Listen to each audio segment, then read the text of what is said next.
என்ன சாதனைக்காக சமையல் கலைஞர் ஒருவர் 2000க்கும் மேற்பட்ட வகைகளில் இட்லி செய்து கண்காட்சிக்கு வைத்திருக்கிறார். மார்ச் 30ஆம் தேதி உலக இட்லி தினம் கடைபிடிக்கப்படுவதாக கூறுகிறார். மல்லிகைப்பூ இட்லி கேட்டரிங் சர்வீஸ் நடத்தி வரும் இனியவன். இவர்தான் இட்லி கண்காட்சிக்கு ஏற்பாடு செய்திருந்தார். கடந்த ஆண்டில் இதே மாதத்தில் 1368 இட்லி வகைகளை செய்து சாதனை படைத்த இனியவன் இந்த ஆண்டு 2046 இட்லி வகைகளை செய்திருந்தார். அப்துல் கலாம், அன்னை தெரசா உள்ளிட்ட பிரபலங்களின் வடிவங்களிலும் அவர் இட்லி செய்திருந்தார். இவற்றை கொண்டு சென்னை புரசைவாக்கத்தில் வைக்கப்பட்டிருந்த கண்காட்சியை ஏராளமான மக்கள் கண்டு ரசித்ததுடன் சுவைத்தும் மகிழ்ந்தனர்.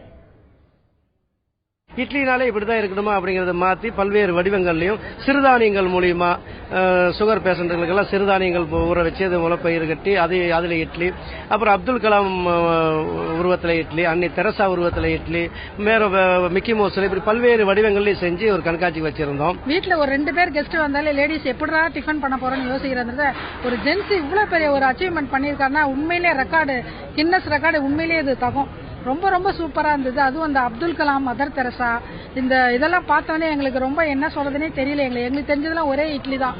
அதுக்கப்புறம் ஒரு குஷ்பு இட்லின்னு கேள்விப்பட்டிருக்கோம். ஆனா இந்த மாதிரி ஒரு இட்லி கண்காட்சியை நாங்க பார்த்ததே இல்லை.